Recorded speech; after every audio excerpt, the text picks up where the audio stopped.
Bonjour, vous écoutez Gainsbourg Icône, un podcast de la rédaction de Vanity Fair. Dans cet épisode, nous allons vous parler de Serge Gainsbourg et de son cinéma. Gainsbourg acteur, Gainsbourg cinéaste, Gainsbourg réalisateur, mais aussi Gainsbourg auteur de musique de film. Et pour commencer, nous sommes avec Thomas Clarac, Philippe Azori et Christophe Comte.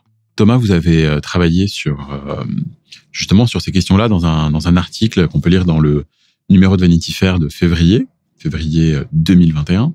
Quel était le rapport de Gainsbourg au cinéma? Comment il plonge dans le cinéma? Moi, je trouve que la première chose frappante quand on regarde un peu ses rôles et les films qu'il a réalisés, c'est la quantité de projets dans lesquels il est impliqué et très tôt dans sa carrière, parce que c'est au moment où il commence à avoir, je pense, ses premiers succès en tant que auteur de chansons, qu'il joue dans ses premiers films. Quand on regarde ses premiers films, on a le sentiment comme acteur qu'il le fait presque par un certain goût d'exotisme, qui expliquerait justement qu'il ait tourné 3 péplums coup sur coup, qui sont des péplums, des séries Z italiennes, tournées à la chaîne. Parfois, il tourne 2 films différents en même temps. Je crois que Gilles Verland, dans la biographie qu'il a consacrée à Gainsbourg, racontait que parfois Gainsbourg savait pas si la scène était filmée pour tel film ou tel autre film. C'était vraiment... C'est des films qui étaient tournés en Espagne. Apparemment, il les faisait aussi parce que il était très bien logé à Madrid, dans des beaux hôtels. Les premiers rôles de Gainsbourg, vraiment, c'est des films qui ont été très peu vus, qui sont plus du tout vus maintenant, sinon compilés éventuellement sur des sites comme Nanarland. Il en enchaîne plusieurs à ce moment-là. Il en fait beaucoup. Il en fait plein dès le début des années 60 en fait. Il en fait 2 avec un réalisateur qui s'appelle Gianfranco Parolini, Samson contre Hercule, et ensuite un Hercule se déchaîne. Donc là, c'est les 2 qu'il a tourné en même temps, et dans lesquels en général il joue le méchant. La petite histoire, c'est qu'apparemment une photo de lui aurait circulé dans des magazines de cinéma italiens, et il aurait été contacté comme ça, parce que sa tête, il avait la tête du Romain un peu perfide, la tête du traître, comploteur, du traître quoi. Et apparemment c'est les premiers pas au cinéma, c'est ça. Après quand on le voit jouer dans ces films-là, qui sont de toute manière très mauvais, lui-même dans la médiocrité est assez médiocre.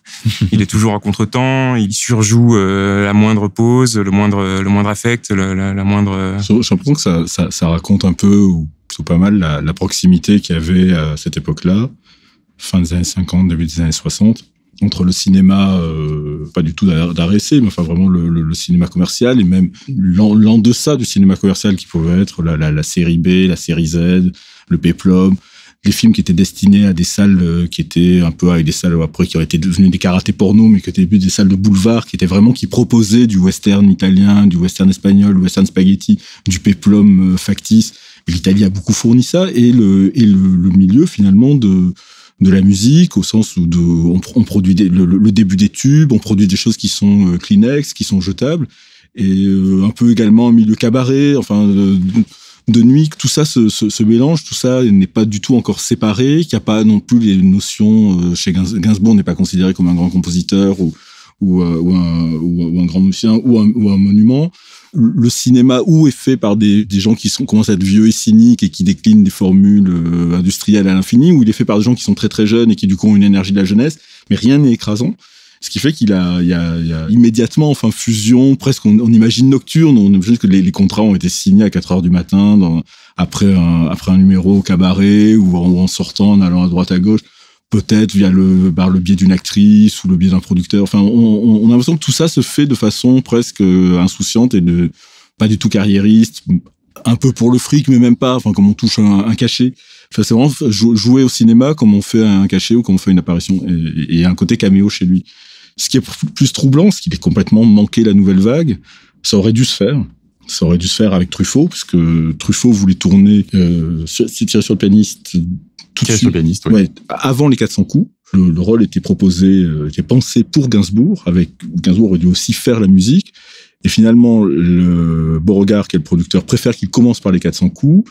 Le film, du coup, le projet est décalé de 2 ans, et dans les 2 ans, finalement, le nom de Gainsbourg se perd, et à la place, c'est Aznavour. Oui, j'avais lu aussi qu'il devait faire la musique de Jules et Jim. Oui, et c'est pareil. Et pareil, ça s'est noyé dans le... Ouais, donc il y a un rendez-vous manqué entre les deux. Ouais. Godard qui a pourtant, va utiliser beaucoup de monde en caméo, n'a jamais fait appel à lui.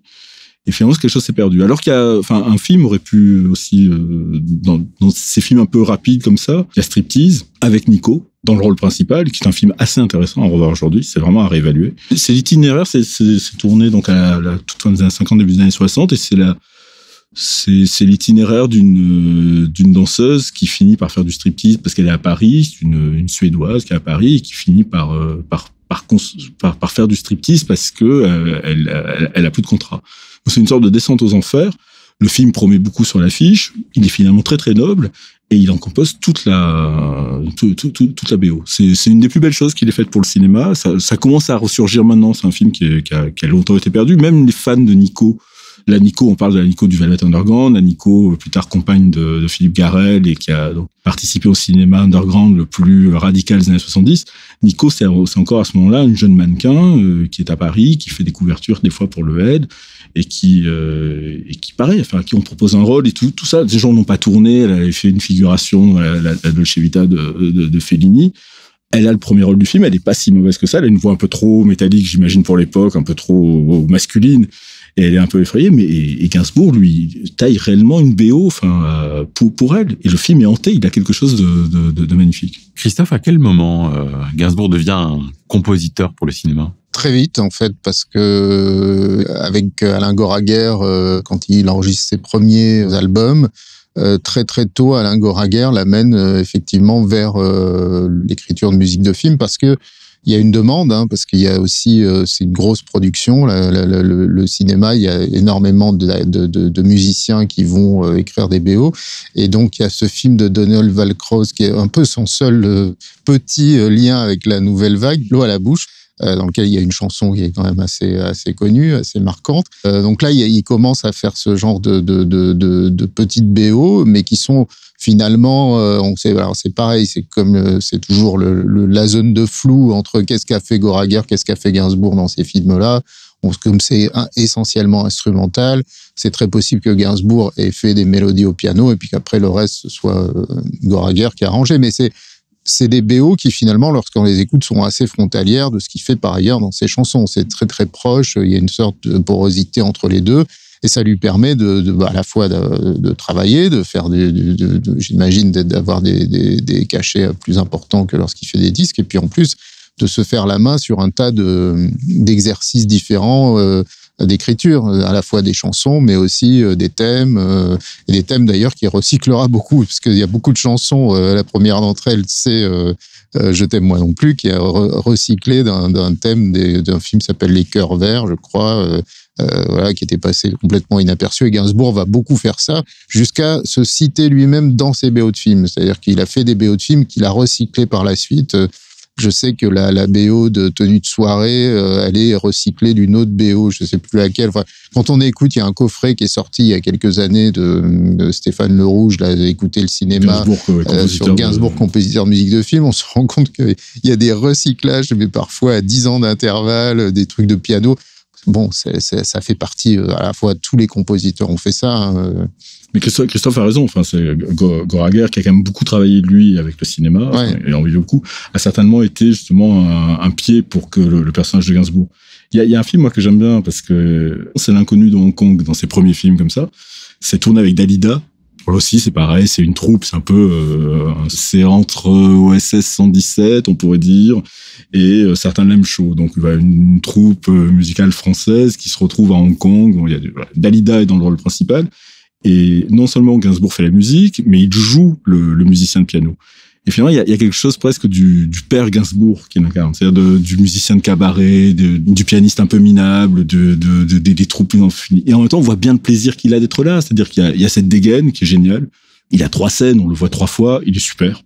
Il habite le truc, on le voit. Peut-être parce que c'est Gainsbourg, mais c'est quand même le personnage intéressant. Il pianote, un peu comme dans le morceau, comme ça, voilà, qui se passe dans les clubs où il raconte le jazz. C'est un personnage un peu jazzy, un peu dangereux. On sent que c'est le musicien, c'est l'idée qu'on se fait du musicien, sans doute un peu alcoolo, un peu drogué, qui court un peu les filles, qui va de pays en pays. Et puis on voit bien ce que disait Thomas, c'est-à-dire que pour lui, enfin l'idée de partir, j'imagine, 3 semaines pour un engagement à jouer très très bien payé, très bien logé à Hong Kong avec Dalida, un truc, ça se refuse pas. c'est une vie à l'époque, la vie Gainsbourg, c'est une vie au cachet. Enfin, c'est quelqu'un qui vit du cachet. Les cachets cinéma, ça crache pas dessus. Puis de la même manière qu'il a modelé un peu son personnage de chanteur sur Boris Vian, il y a un autre personnage qui est chanteur et acteur qui va beaucoup l'inspirer, c'est Philippe Clay, qui joue notamment le Monsieur Royal dans French Cancan de Renoir, et qui a ce côté. Alors, Philippe Clay va chanter du Gainsbourg, c'est un des premiers à chanter des chansons de Gainsbourg. Et contrairement à Gainsbourg, c'est pas du tout un personnage timide et il est assez, je crois qu'il le rudoie un peu quand il le croise. Enfin, et Philippe Clay a un peu le même genre de physique que Gainsbourg. Et il est un acteur assez populaire, finalement, qui a des grands rôles dans des grands films. Et je pense que Gainsbourg a modelé un peu son personnage sur Philippe Clay en se disant, voilà, non seulement je peux être chanteur, mais je peux être aussi acteur, puisque lui, avec sa tronche, avec ses yeux globuleux, et il est acteur, et il est connu, quoi. Donc, parce que c'est une grande vedette à l'époque, Philippe Clay. Une de ses apparitions les plus marquantes, pour moi en tout cas, c'est dans Le Pacha. Ouais. À la fois visuellement et aussi par la musique qu'il compose pour le film. Parce que là, pour le coup, il est à la fois dans son rôle de musicien, parce qu'on c'est des musiciens en studio, on les voit enregistrer, et puis ils se retrouvent face à Gabin. Il y a une scène où on les voit là, ils se toisent comme ça. Là, le regard de Gainsbourg, parce qu'en plus le Pacha à l'époque, Lautner, on sait très bien que Gabin, quand il faisait des rôles, enfin, il était un peu, c'est lui qui dirigeait, un peu, c'est lui qui avait la clé, quoi, du film. Donc, je crois qu'au départ, il n'était pas très, enfin, ça lui plaisait pas beaucoup, ces jeunes mecs. Il y a un conflit de génération quasiment. Voilà, et cette scène, elle est assez marrante, quoi, quand ils se croisent comme ça dans le studio et qu'ils se regardent, avec la tronche de Gabin impassible et Gainsbourg qui le regarde un peu de travers, c'est assez Gainsbourg drôle. est très élève quand même dans ce. Oui, et puis la musique est géniale, quoi. La musique du Pacha, Requiem pour un con, c'est un titre très novateur. Hein. C'est certes Michel Colombier qui est quand même à la manœuvre, mais le breakbeat de Requiem pour un con est quand même un truc. Un breakbeat qui continue à fasciner encore aujourd'hui. Ouais. On voit passer beaucoup de commentaires sur mais comment a-t-il pu faire ça à ce moment-là. C'est assez génial, quoi. C'est assez génial. C'est une BO sur laquelle il y a vraiment à la fois ce côté-là et puis le côté psychédélique. C'est une BO où il tente le plus de choses en termes de musique un peu psyché. Et c'est vraiment un chef-d'œuvre, quoi. Pas le film, mais la BO. Thomas, à quel moment finalement il devient lui-même réalisateur? C'est au début des années 70, c'est après la rencontre avec Jane Birkin. Ils se rencontrent, ça a été beaucoup raconté sur le tournage de Slogan, qui met en scène une romance entre Gainsbourg qui joue un publicitaire à succès, manifestement tombeur, et ils vont tourner quand même dans plusieurs films ensemble, dont des films qui sont totalement oubliés, comme un film qui s'appelle 19 filles et un marin, qui a été tourné en Yougoslavie. Et en fait, Birkin et Gainsbourg tournaient le roman d'un voleur de chevaux, qui est un film avec Yul Brynner, qui était un ami à eux, je crois, parce qu'ils avaient été voisins vaguement, il y a une histoire comme ça. Ils sont partis tourner ce film, le roman d'un voleur de chevaux, en Yougoslavie, et là-bas, des producteurs bosniens, ou yougoslaves, viennent voir Gainsbourg et lui proposent un cachet de 50 000 francs pour faire un film comme ça, à la volée, presque. Bingo. C'est-à-dire qu'il sait même pas ce qu'il va faire. Et en rentrant à Paris, c'est apparemment avec ce cachet qu'il s'était acheté la fameuse Rolls qui pouvait pas conduire puisqu'il a pas le permis. Et donc, au début des années 70... Un détail. Et c'est au début des années 70 qui va réaliser son premier long métrage. Il en fait 4 en tout. C'est pas énorme. Il a fait quelques courts aussi et il réalisera des clips, mais qui est Je t'aime moi non plus, qui reste sans doute son film le plus intéressant, le plus célèbre, à la fois parce que il a en quelque sorte inventé, je sais pas s'il est presque malgré lui, une esthétique qui va quand même être assez récurrente dans le cinéma français, notamment des années 80, peut-être dans le milieu du clip aussi. Et puis parce qu'il y a la musique, parce qu'il y a Birkin, et parce qu'il y a aussi pour la présence sans doute de Joe D'Alessandro, qui était une égérie warholienne. Voilà, c'est ce qui crée un espèce de faisceau de à la fois de pop, de contre-culture, qui se rencontrent dans et une histoire d'amour aussi queer. Enfin, on le disait peut-être pas comme ça à l'époque, mais oui. Parce que il va filmer Birkin en beauté androgyne, garçonne, qui séduit D'Alessandro, qui lui-même dans le film est gay, et effectivement on a quelque chose qui est assez audacieux pour l'époque. Et c'est un film qui a été pas forcément très bien reçu, mais qui avait ses défenseurs, dont Truffaut, je crois, qui à l'époque l'avait défendu, même je crois au Masque et la Plume, qui était vraiment Ça semble étonnant parce que c'est vraiment même les cinéphiles qui ont du goût pour la curiosité, ils se tiennent quand même assez éloignés, ou alors ils se pincent le nez devant les films de Gainsbourg, encore plus sur les derniers, type Stan the Flasher. Ça a toujours paru pour les gens j'allais dire les cinéphiles, ou même les gens du cinéma, c'est-à-dire les gens qui ont un dialogue intime et permanent avec la forme cinématographique, ça a toujours semblé l'œuvre filmée de Gainsbourg comme étant une espèce d'ovni qui n'arrivait pas à manier la grammaire cinématographique, ce qui leur donne un charme à ces films, absolument incomparable, mais un charme un peu malsain. C'est vraiment d'une filmographie malade à tout point de vue. Stan the Flasher, c'était ça, parce qu'on voyait Claude Berry, montrant sa quiquette à la sortie des écoles. Il y avait quelque chose d'assez, c'était affligeant ou magnifique. Il s'en sort un peu mieux. Équateur, avec Francis Huster. Plus personne, là, on a tout le monde oublié. Moi, je me souviens, hélas, de l'avoir vu. Et c'est vrai que mais parce que on est désemparés quand on voit ces films-là. C'est un peu comme pour le roman, quoi. C'est-à-dire que Gainsbourg a foiré la littérature, le cinéma, alors qu'il avait a priori toutes les dispositions pour exceller. Est-ce qu'il n'y a pas assez de temps? Est-ce qu'il manque à ce moment-là de on parlait de la façon dont Melody Nelson était faite dans une sorte de grâce absolue on a l'impression en quelques jours ou à peine en une poignée de semaines. Est-ce que écrire un roman même court, comme était le seul roman de Gainsbourg, est-ce que ça demande quand même pas plus, c'est-à-dire un moment d'être complètement absorbé? Est-ce que créer, non seulement tourner un film, mais créer un langage cinématographique, ou être en dialogue avec un langage cinématographique contemporain, ça demande pas quand même d'être absolument totalement immergé là-dedans? Et là-dessus, la grâce n'arrive pas. Ce qu'il a pu parfois avoir, la grâce ne fonctionne pas. Il y avait probablement de sa part aussi une forme d'orgueil de vouloir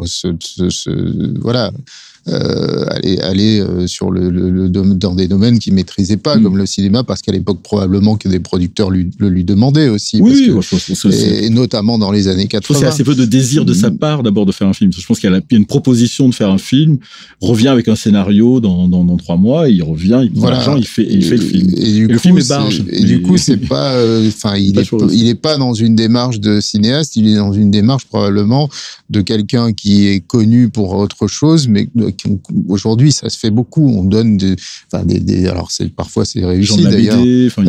Mais il y a des gens de la BD qui font des films d'un coup. Pourquoi alors? Des gens des séries, des gens de la télé qui sont connus pour être des comiques de la télé à qui on demande de faire des films. Voilà. Donc et là, à l'époque, je pense que c'est un peu le début de ça, où des gens qui sont bankable entre guillemets vont dans des domaines sur lesquels ils ont absolument aucune compétence. Et peut-être qu'à l'époque, il est mal entouré. C'est-à-dire que s'il avait été entouré de gens qui étaient vraiment, pour le coup, qui étaient capables de réaliser finalement à sa place, peut-être que ça aurait été plus réussi. Mais c'est vrai que qu'est-ce qu'on garde de ces films? C'est au-delà d'un grand malaise quand on voit certaines images. On garde des films en fait qui ne dialoguent, et pas très très bien, mais qui ne dialoguent qu'avec l'œuvre de Gainsbourg elle-même. Mais c'est absolument pas. Je me trompe, Thomas, mais on a revu un peu, mais ça dialogue assez peu avec le reste du cinéma. On en garde un peu ce que ça dit de lui finalement. C'est-à-dire qu'il y a un côté, c'est presque une matière documentaire pour s'intéresser à lui. Oui, c'est des autoportraits ratés.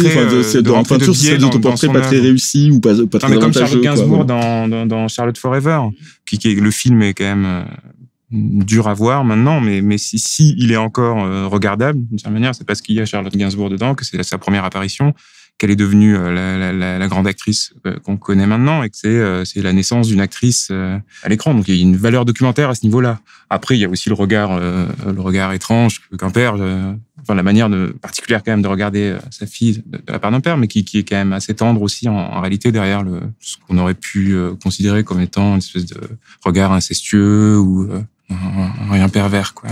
Peut-être pour terminer sur Gainsbourg et le cinéma, Philippe ou Thomas, un petit point ou quelque chose sur ce couple de cinéma qui n'a pas vraiment existé, qui était Gainsbourg et Deneuve. Il existe dans un film qui est un film qui est pas très très réussi, mais moi j'aime bien. Un film que Berry a presque conçu avec Deneuve à un moment où tous les deux avaient des peines de cœur et se voyaient souvent pour en parler. Ils vivaient pas du tout ensemble, ils vivaient pas du tout d'histoire, mais ils étaient chacun le confident l'un de l'autre. Et à partir de ça, Berry a construit un film qu'il a voulu un peu godardien, ce qui fait que le film n'est pas Godard qui veut, et encore moins Claude Berry. Et ça ne crée pas une forme, enfin je veux dire, qui est super intéressante, mais c'est un film où une femme donc raconte 4 histoires. On a l'impression que ces histoires se superposent, se chevauchent, en tout cas avec 4 hommes différents, dont Gainsbourg. Alors, je dis ça, mais vraiment, on raconte que, moi, la vérité, qu'il y aurait à travers le personnage de Gainsbourg, non pas des révélations sur l'histoire elle-même qu'aurait vécu Gainsbourg et Deneuve, mais beaucoup sur l'histoire toujours tenue secrète, parce que profondément, enfin, amour passionnel, de Deneuve et de Truffaut. Il y aurait quelque chose de ça. Dans le film Gainsbourg, c'est fascinant à regarder là à nouveau, enfin, comme disait Thomas, c'est-à-dire comme document sur Gainsbourg, parce on trouve sur Wikipédia l'information selon laquelle le film aurait été tourné rue de Verneuil directement. Enfin, les séquences Gainsbourg-Deneuve auraient été tournées rue de Verneuil. Catherine Deneuve, l'an dernier, lors de l'entretien qu'elle nous avait donné pour le numéro spécial, nous avait dit, ah non, je vous arrête tout de suite, il n'aurait jamais permis. Enfin, quand on laisse son appartement à une équipe de cinéma, on retrouve rien. Enfin, il casse tout, il faut déplacer les choses. Il n'aurait jamais permis ça. Enfin, c'était déjà un musée, l'appartement de la rue de Verneuil. Donc, les décorateurs ont reconstitué, c'est quand même fou, quasiment la rue de Verneuil à l'identique, pour quasiment comme un supplément de précision, pour enfuir le truc, c'est que ce n'est pas du tout la relation Gainsbourg-Deneuve qui est mise en scène, mais sans doute autre chose. Enfin, une autre histoire d'amour. Et je trouve qu'il est émouvant dans ce film-là, parce qu'il est Gainsbourg. On lui demande d'être Truffaut, d'être ou de ne pas être Truffaut, j'en sais rien. Voilà. On lui aurait demandé d'être Truffaut, mais en étant Gainsbourg, et ça le libère totalement. Merci à tous les 3. C'était un épisode de Gainsbourg Icône, une série de podcasts de Vanity Fair consacrée à Serge Gainsbourg.